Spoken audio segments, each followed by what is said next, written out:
So do you think maybe we need independent I platform? really believe we need that. Like right now, a lot of people can say, "Yo, I've done so much," but then you can never get access to it. You know, like I know a lot of people don't reference most of the stuff from here. You know, unless you're watching like the reviews, things that are like out there, and you can find them and like catch up and stuff. But like, I personally believe like if we had a page and people can like submit, showcase, even like cinemas. If cinemas could just like, have like opening nights of, okay, this movie just dropped, you guys can come through and see it. You know, like maybe have it for a week or a month. I think that would do a lot for like our generation as well. Because if you're not there, if you're at that moment you're working, you can't get to see the movie, you probably don't find it again. And that's it. You know, because there's also like a lot of movies that I've worked on, but I haven't gotten the chance to see them. That's So I don't even know the end product.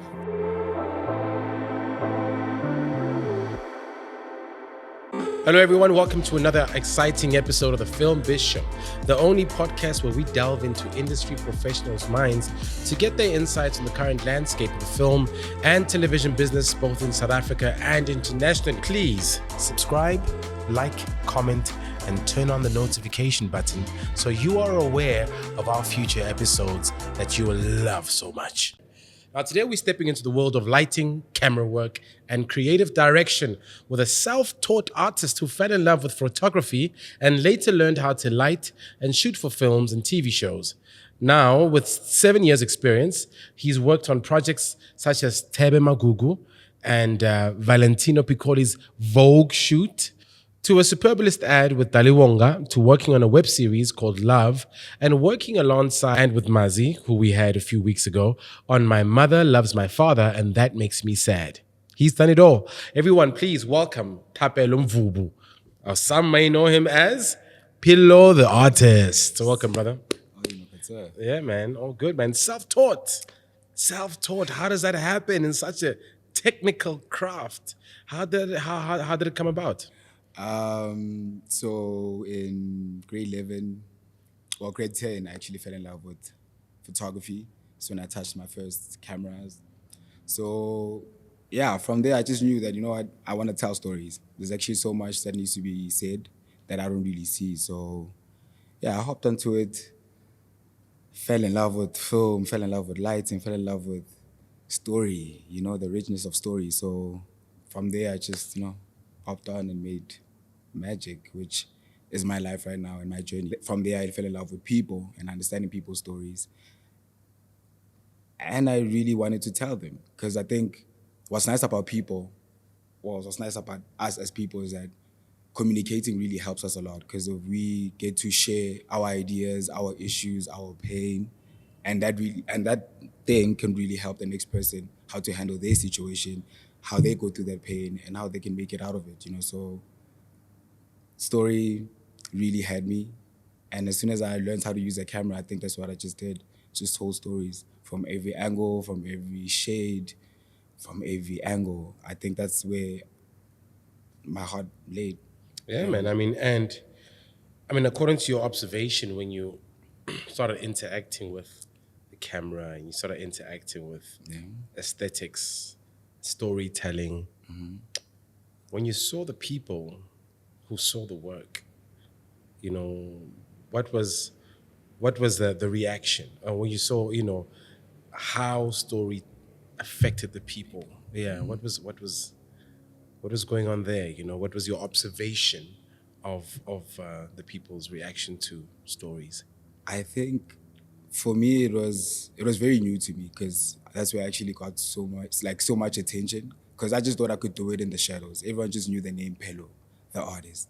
No one knew the face, So I think from there it kind of really showed me that, what, I wasn't as known, but what I was saying was very relevant at that time. And it really changed a lot of people because from there I started getting DMs, people meeting me on the road and be like, I think your face belongs to this page. Is it you? And I'm like, oh, damn, you know me from somewhere. But yeah, so I think from there it just really changed also how I think and also how I created and what I was saying, because from there I just really wanted to tell like authentic stories. Like I didn't want to sugarcoat anything. I didn't want to limit myself to who's being cancelled or what I can't say. I think I just spoke freely so people understand me and for them to feel free to say what they have in their minds. Yeah. How would you define an authentic story? So in high school, I had a friend that was living with albinism, right? So his story really changed how I saw things. So we were not those normal kids. I think we were just like very on the side, in the shadows, but yeah, it wasn't easy for us in high school, you know. So I think when I started getting to know him telling me his story and stuff, I think it really changed how I see things. Because my biggest cry was the fact that I don't think I'm standard. I'm society's level or society standard. What was it about you that made your self-image of yourself? I mean, your self-image was so low. So I was a very chubby baby when I was young, and Okay. being in high school, grade 8, entering school, yeah, you get the bullies, especially also being a soft boy. Yeah. I think a person that's very in touch with their feminine side, because I grew up in a household full of women, so I have that balance in a sense. So most people that haven't experienced it, it's very weird for them, and they really put you aside. So I think with me and him, like our story was just like, okay, you guys are just like the sidelines. No one is looking at you guys. No one's gonna pay attention to whatever you guys are gonna do. And yeah, he started telling me his story, how he can walk out in his own hood to go to the shop without having been terrorized or thinking about how he can be taken at any time, the stresses that his mom had to go through, him having to fit in school or just anywhere, because a lot of people couldn't understand, and also what was told through years about what could happen with him and stuff like that. So it was a lot for him. His story about him being afraid of walking out, being seen, and also what people have been what people have been saying in the past years about how they disappear and all that stuff. Like it put him in a very tough place, especially in the society that we're living in. So me and him actually got to know each other, like actually just unpacking and teaching each other stuff, like how to communicate, how to build our self-esteem up. And from there, we created a project. He was my first model, actually, photography. He was my first one. Wonderful. Yeah, Interesting subject. You know what I mean? It really was. It really was. I actually have a picture of him. 2017, we took a picture that won us like an award in France. My goodness, please send us that archive. Yeah, most definitely. Yeah, it was a mind changer. But yeah, so his story, I took his story and then we actually did a documentary called I Am What We All Are, which is on YouTube. Bad quality, I'm sorry, but I was learning. Yeah. What camera did you use for that docu? It was a Nikon 3100. Oh wow! Still love Nikon. Still a Nikon fan. Okay. Yeah, but so yeah, we shot that was the documentary in Alex Bramley, which was also a tricky place to shoot it because we still with a lot of people that understand his story. So as we were shooting, we were actually telling the story, which in the process changed a lot of people's like point of view, which was what we really wanted, and seeing it in action while we're doing it, it was a beautiful thing. So I think from there we just, continue telling the story. It's just that now he's camera shy again. That makes sense. Yeah, that makes sense. But I mean, coming from like such a colorful place, like Alex, so many people, so many things. I'm sure you were never bored of creative energy. No, there was that's. I think also that's one thing that I've been trying to change, and which I'm loving to see now actually, because like I don't know, a lot of people don't believe in creatives, especially parents. So there's a lot of creatives like in homes right now or working retail or something, but they really want to try out something. It's just that they don't have the access to do it, or they don't have the support. It's just as someone to be like, yo, I understand it's going to be tough, but I'm ready to take the journey with you. Just take the first step and I got you, which is tough, but I love the fact that people are actually doing it more because seeing my story, hearing what I do, and also seeing the people that are around me, and also the people that I pull out from the hood and actually just showing them the experience of filmmaking and photography, you can see what it does to your community. So I think access and like just spreading the word, like just giving them an opportunity can really change a lot of people.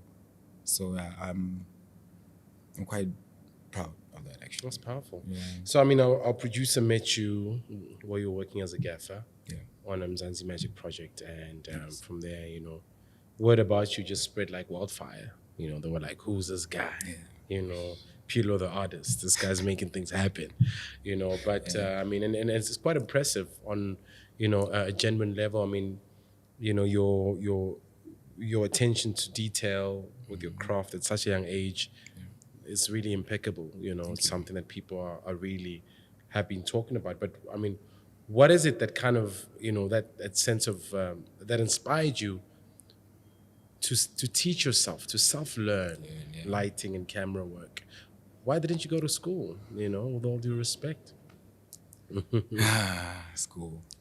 So I think after dropping out, it was quite hard to actually get into like a school. I think I went to EFTA, Outreach. I went to so many schools, applying, asking, begging. Yeah. But wait, firstly, what was your reason for dropping out? What were you studying? Oh, and what happened there? Oh, so I was doing business economics, and life sciences, right? So as I was doing business, I was also working in my mom's store, a mini supermarket in Alex. So I was kind of getting a gist of what business is. So I really enjoyed. I think I'm a very practical person. So I think what I was reading and what I was learning in business school, in business class, wasn't what I was seeing in the outside world, which kind of shifted my point of view of how I see school in a sense. I just feel like, how can I put this properly? They kind of channel us to work for them instead of us creating our own jobs. Like they don't really teach us much about investments. They don't really teach us much about taking the risk. It's all about, okay, cool, when you enter, this is how you do. It's like, yeah, I wasn't for it because there was so much that they didn't touch on, which I was seeing in the streets, because obviously working for that mini supermarket, I was going to other big markets, right? So I'm learning a bit more of, okay, size, different avenue, different department, and I saw that, okay, there's actually a lot more which I'm not seeing. So I believe that there's more out there. Let me just go out, And so for me, dropping out and getting into it, it was like, for me, I really wanted to go to school because of, that's what everyone is saying. It's like a thing of, you can't get a job without being in school, in a sense. Like, you need the papers. That's what's going to sell you. That's what people are going to be looking at, your CV. We don't want to just see, okay, did 1, 2, 3. We want to see EFTA or UJ or City Varsity. So I went to all these schools, applied, trying to get the knowledge, but no one accepted, obviously, which I understand. But it encouraged me to do more in where I was. So I had a couple of friends actually in EFTA at that time. So whenever they were shooting their projects, I would get into the school, help them and stuff. Like, it was bad. So you just walk through the gates, you sign. Yeah, I wasn't that famous. So boot level, closed down, clothes on top. Wait, you get in the boot. Yeah, in the boot of the... Wait. You get inside the boot of the car, go into... After. No. Yeah, right. Sorry, after. Don't worry, the dean is probably retired. But you got inside the boot of the car to just to be on campus and so that you can just learn.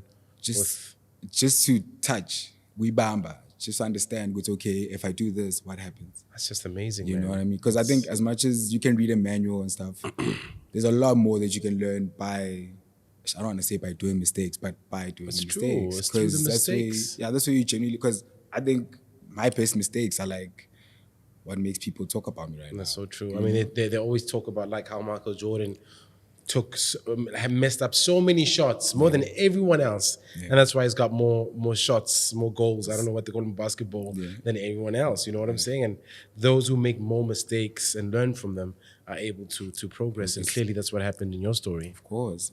So yeah, I really touched on everything. Like even sound that was there, you know, unit, art. I just wanted to learn what filmmaking is about, you know. So I think that's what really made me touch on like every single department and made me understand why filmmaking is filmmaking. Why you need to put a mug here for aesthetic, you know, the colors and stuff. So it really opened up my mind differently because I used to be like a black and white photographer, but I used to experiment a lot with the lights. So yeah. And according to you, like what standout skill or attribute, separates a self-taught, you know, filmmaker from the rest of someone like you? Like I said, I think the practical part, just exercising the skill. I think what's really like with school, it's you go to school, touch it maybe once in a month, and then go back home. That's it, you know. And like, I think there's so much more about every single tool that you use in film, even from like your arts or even like script writing. There's so many pointers and so many tweaks that you have like daily. So I think for me, just being practical really does like separate us because we really exercise the tool. We in positions where we really try our best to get a chance. Not a chance to be, just to get a chance to see and actually touch that equipment or be in that the writer's room or casting people, you know?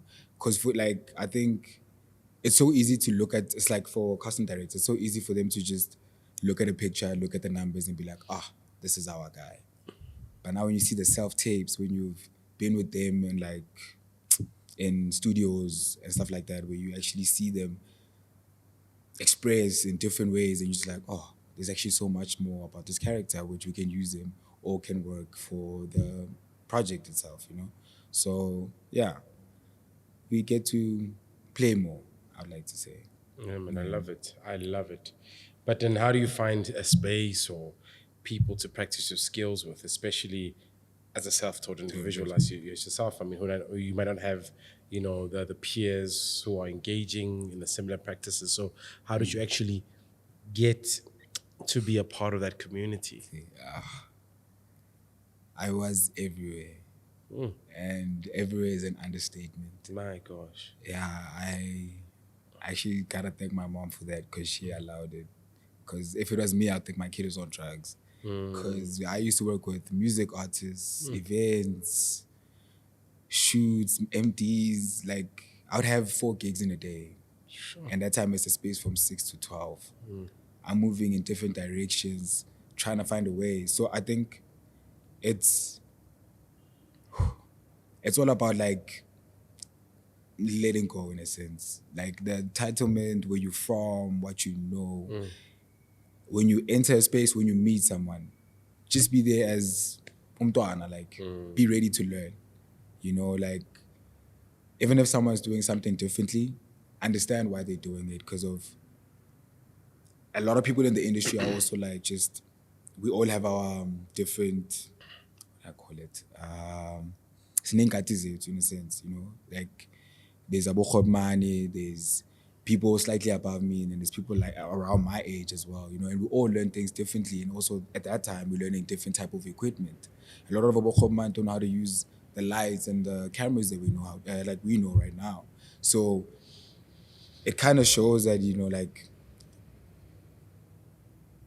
being there, like really putting in the work, sweating it out, just coming through and assisting really does make things easier because you get to see a lot more. Like you learn a lot of stuff. Like for me, I think it took me a good year to understand the Sony. And the Sony's so simple. But when I got the tweak of it, even the image changed itself. And that's when I understood that, you know what? Grow. Don't be afraid to grow. Don't forget to learn. Understand what you are doing, take notes, just be there. You know, as much as you're not getting paid, it's fine. By the time I get the paying gig and I put in all that work in, they'll call me back and you'll understand why. You know, because I think I've gotten a lot of opportunities where, like my first Mzansi, I don't think it was the best, you know, which I also... Are they still playing it right now, Mzansi? sadly not. Okay, then Yeah. probably wasn't. Yeah, it wasn't. Also, at that time, Okay. it was before they had the access to the catch-ups and stuff. Oh, okay. Yeah. And you know these people they produce a lot of films, eh? A lot of Because films. I would really love if they had like a whole channel where they just had Play. the Don't they have their own channel, Mzansi Magic channel? no, they do, but Yeah, then like where they just play all those music, like I mean all those films the whole day. they do. It's just that like There's so many they can't even fit. that's my thing. Because even Sure. recently, I think I started like I went on. I was checking it out. I was like, nah, let me see. Maybe some Yeah. of these films are here. None of them. They're playing like some old, very old stuff. I think it's just like good projects that really like push the company that they're only playing, right? Which there are a few. But that I'm have sure done. sorry, but I'm sure you can still, you know, go to the production company, check out the film, can't you? Have you Well, I do have access to that. Oh, you got so you can production, still So yeah, and you use it as part of your reel. of course. Wonderful. Yeah. Okay. Well, Yeah. to those that allow, but yeah, I do. I think I always work. Well, lucky enough, I work with amazing people that actually give me that opportunity to come I back. love that, man. Yeah, because they believe in it. They love the work as well. You know, so it's like appreciate you so much. You can come through anytime. So yeah. And this is really powerful. But I mean, I want to ask you a more introspective, I'd say maybe slightly philosophical question as to like what is the story of your generation when it comes to filmmaking? You know, I mean, what is your place in this industry? What do you think is the mark of your generation? Yeah. Oh, I think my generation really like it's ready to explore any genre, like they're very passionate people, which is something that I've gotten to understand. Like they are here to understand it also to the fullest. You know, because I've worked with there's a production company called Outre Studios, which is run by Ziggy and TV. Oh yeah, oh yeah, oh Actors, yeah, oh yeah. actors, directors, producers, My like gosh. great. I think they've really changed how I see film. In what way? Oh, I script, script, blocking, something as simple as blocking. People really don't look at blocking, No. but blocking, God, how you tell the story. I think I really love them because they're passionate people. You know, they give in, they all. Like, there are people that are like, you know what, I'd risk my pay. Let's just get that toy. I mean, Pillow says we'll do the magic. Let's see. And when they see it happen, it's like, oh,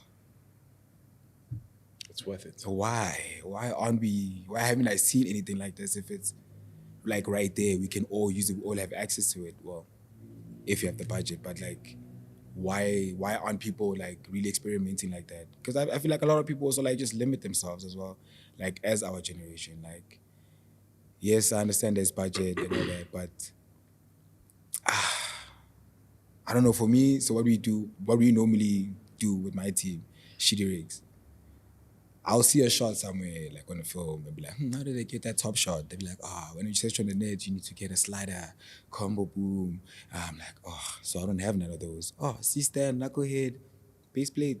Let's see.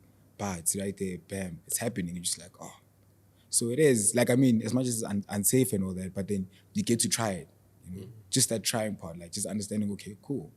If I play around with these things, let me see what I can do. Then you kind of like really explore more, you know? But our generation, I'll give it for, like, they try. They really try to change, like what, they're really trying to change the image, even the stories.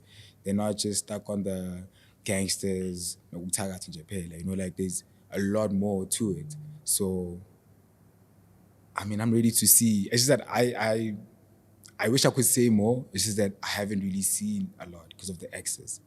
There's not really much access to like all these movies that's been shot and stuff. You know, we don't really see it much. If we see it, it only plays once or twice, or it didn't make the numbers. Now China's like, So do you think maybe we need independent platforms where local filmmakers and music directors can kind of put in their content on that space? I really believe we need that. Like right now, a lot of people can say, yo, I've done so much, but then you can never get access to it. You know, like I know a lot of people don't reference most of the stuff from here. You know, unless you're watching like the rivers, things that are like out there, and you can find them on like catch up and stuff. But like, I personally believe like if we had a page and people can like submit, showcase, even like cinemas. If cinemas could just like, have like opening nights of, okay, this movie just dropped, you guys can come through and see it. You know, like maybe have it for a week or a month. I think that would do a lot for like our generation as well. Because if you're not there, if you're at that moment you're working, you can't get to see the movie, you probably don't find it again. And that's it. Because there's also like a lot of movies that I've worked on, but I haven't gotten the chance to see them. So I don't even know the end product. But don't you think there's a problem there that there's a higher demand of films, but it's almost like, I mean, when these films are out, it's like a literal drop in the ocean. There isn't much investment in the marketing campaign unless it's an original from that streaming platform. Yeah. How does it make you feel that you've worked on all these different projects, invested your blood, sweat, and tears, and when you try and switch on the telly, you can't even see it? I think that's like the one thing that actually brings me down a bit sometimes, where I'm just like, did I really have to put in like all that hard work? Because now it's like, like it's just for that day, I like it also kind of made me understand why a lot of people also take advantage of these like of Mzansi channel movies and stuff. Because it's like, okay, we're gonna work on it 4 days quickly and then out of it, like it's a quick in and out. People are not even phased about it. It's just like a quick buck to them, which kind of like pains me because I feel like it would be a nice opportunity for like a lot of after grads and stuff, like where they can actually practice their skill or actually be part of it. Like if not shadowing, could actually work on something amazing, So, because like recently, we just worked on a film. It was a Lotion Bioscope for Mzansi. So Lotion Bioscope was also the same thing. It only plays for a day and then out. As that movie dropped, they changed the name to Mzansi Original. So Mzansi Original is a different budget. Different. It's different. So sort of your work now gets thrown to the side. No, but like, so the project itself, it was a bioscope. So basically, budget. Oh my gosh. Maketa when they made it a thing because of what we did with that small little bit that we had. Hectic. It was even on catch up or something. I'm like, hi man, there's no bioscope, there's no light bioscope and thingy on catch up. Why is our film on catch up? And I was like, what? But then also I spoke to some of the CEs and they were told me that no, it actually really did some good numbers and stuff, But for me to actually now want to submit, it's okay, you guys did good, but can we trust you with that money? Which is like a thing of you see what we did with that. Like even in that project, I know I had a crew of like probably 14, and in Mzansi people would be like, no ways. I sacrificed, because of I wanted to see that project come to life, and with them also when they saw it, they was like, oh, with this budget. But yeah, I think just like such things could really just like, bring us down because it's like, you understand that, okay, for me, it's like you understand the work, you understand what we can do, you see the work, you're loving it. Give us more opportunities where we can actually explore and we can do a lot more. But for them, it's like, okay, it was good for now, but let's try other people. I think what's frustrating is the fact that the power is not in the hands of the actual creative, right? So I want to ask you, if you had the access, resources, the people that you needed, how would you play it out differently? So for me, I think I would most definitely get a connection with cinemas. Like, I don't know, like cinemas are like not really, a lot of people think that cinema is not a thing anymore, and it still is. Like, I'm from the cinema last week, and I was like, I can't believe I haven't been here in so long. Which one was it? I was watching, what's this thing? The Fall Guy. Okay. Oh, The Fall Guy. And where was the cinema? Which cinema? Rosebank. Okay. Yeah, okay. So I enjoyed the movie because of they were shooting a movie Okay. in the movie. They would. I get you. You know what I Okay, mean? So yeah. it was interesting, you know. I think the sound, just the space itself, you know, I kind of saw it differently compared to me having to see it on my phone or the laptop. Now you start seeing stuff, like you get distracted. As people, I think right now, like a Oh, yeah. lot of us get distracted. It takes like 2-3 days to finish a film. You Sometimes know? for me, I mean. Yeah, because for me, I switch off Mm. everything when I'm watching a series. I just switch off and watch a whole series. Like I'm sorry guys, I want to understand why is it so. Yeah. You know, let me get into it. So I think for me, cinemas open my own channel as well. I think a channel where I can have the young kids, people that have some projects out, the way you could just put it on where we have an agreement where it's like, okay, cool, I'll have it on here for like a year or two. There's there's no limit into it, like series, movie, everything. Just put it on there, share what you have in mind, and let's connect, you know? Because I think there's also this beautiful thing that Charlie Sampson started. It's Cinema Fridays. It's bringing back the culture, you know? Yeah, just that thing, because you get to connect with people, you know? Even like such things where you actually come and talk about film. I think you connect with a lot of new people. You guys can learn new things and never know what's going to happen next, you know? So, yeah, I think just giving people access to watch, you know, give people access to come try.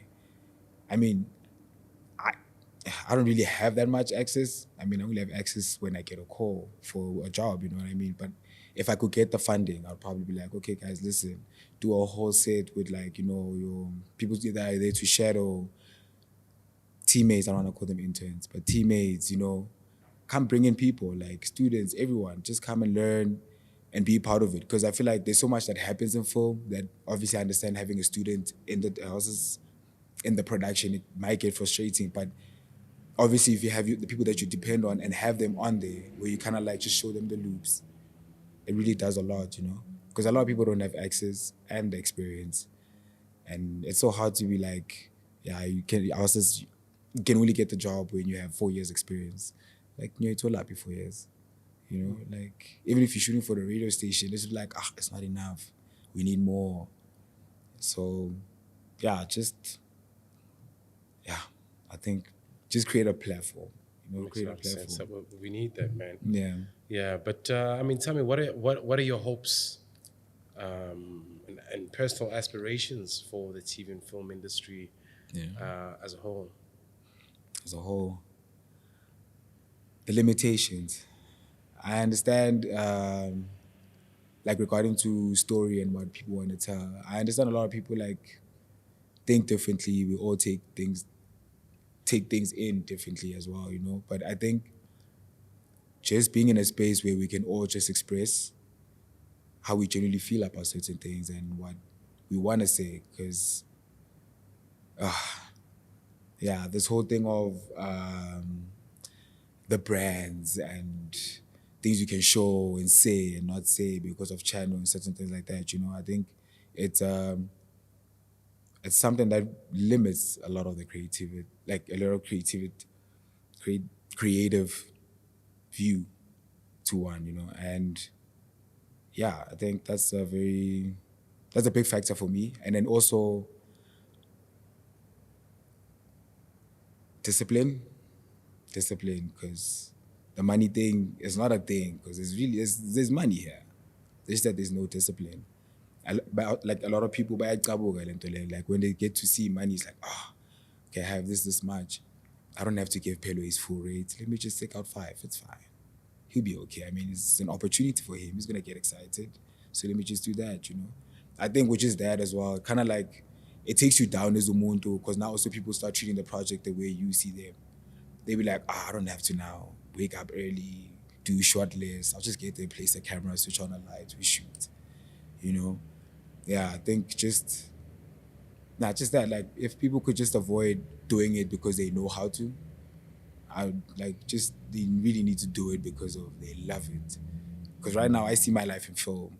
Everywhere I go, it's like a movie. I see it in shot size, frame rate, you know. But yeah, I really hope access also to films. Just having access to those archives can really do the most for us, things to reference as well. Because I'm not even sure if South Africa has a feel like that, Like when I look at Zeno with Ushaka Ileme, even though I haven't watched it properly, but watching that, it kind of gives me the feel of where we are. We always go, this is how it is. This is how it feels like, So I wish also our country can like have a firm feel of the place we are in, Yeah. Awesome, man. Now we go into the more exciting segment of the show called the game time game section. I don't want to name drop anyone.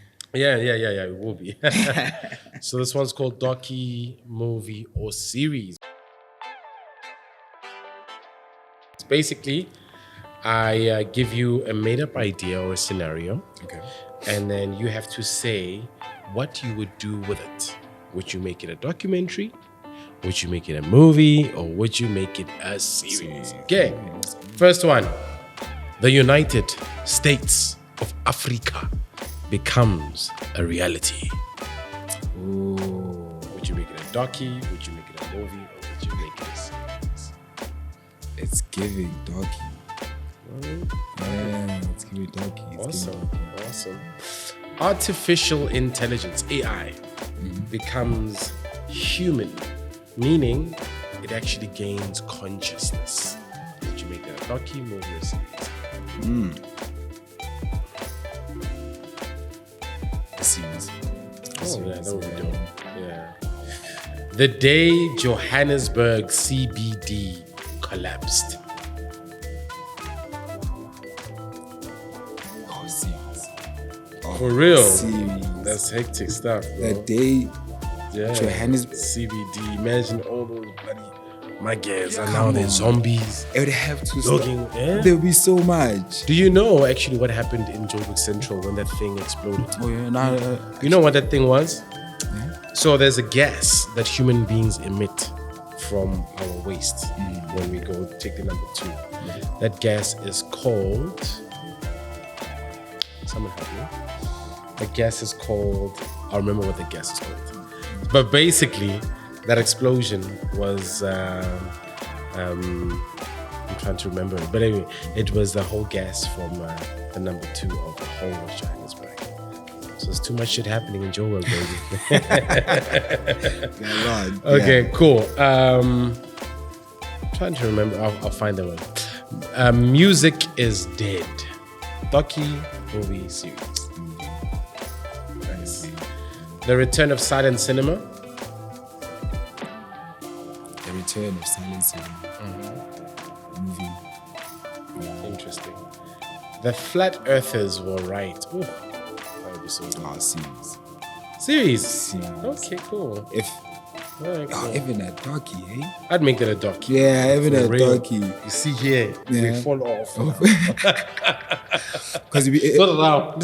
you know what I mean? Because it'd be a very interesting, like limited series, like 6-part. Yeah. Where people are like, oh, there has to be more. Nah. Alright, cool. Yeah, just Heaven is a planet in a galaxy far, far away. okay, movie. Movie, Yeah. fantasy. The indigenous African on Earth. Docu. Alright, cool. Yeah, docu. So tell me, what is some of your favorite essay films right now? Favorite essay films. I enjoy 17 Sage. It was a very nice film. So what's the siege? Yeah, it was good. I enjoyed it. The new one, Art of the Hunter. yes. Same director, Mandla Dube. Ooh, So same style. Yeah. No, he's doing the things. I really enjoyed it. I really enjoyed it as well. Because I haven't watched a lot of movies. I remember, what is it? The Kagiso. Oh, yeah. Kahiso Lediga has done quite a lot of films. Yeah, because I'm thinking, is that rom-com? Oh, what is that? It's not Joy something. Oh, shoosh. My mind is gone blank. Yeah, but yeah. there The was one one- with Pearl Tusi. Yes. That was a good movie. I enjoyed it. The plots, everything. That was a very good movie. Yeah, but I haven't really watched a lot of movies like that yet. I think,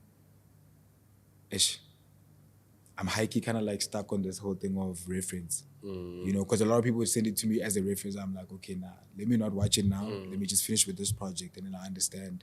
So in a sense of like, I'll watch a couple of scenes or the stills in the sense of how they're trying to capture it or light it. And I'm like, okay, cool. But like watch the actual film, I would personally enjoy, like even with the movie, I'd rather read the script instead of like watching it. You know, kind of get the understanding of it on paper and see with the stills how they executed it. Yeah. But yeah, those are a few movies I've watched. Powerful. Yeah. So we have something we call Put Them On. Okay. It's an opportunity for you to put on any of your peers or anyone that you see is upcoming or who's been doing the thing for a while. You think people should, definitely keep a lookout on. Yeah. Like I said, DB and Ziggy, they're doing the most. What's the name of the company? Outre Studios. Yeah. Yeah, that's amazing production company. There's Charlie Sampson, amazing director. Can I still put myself on? For sure. Well, there's Thapelo the artist, the shooter. Yeah, the lighter. That's the second time he's on Put Them On.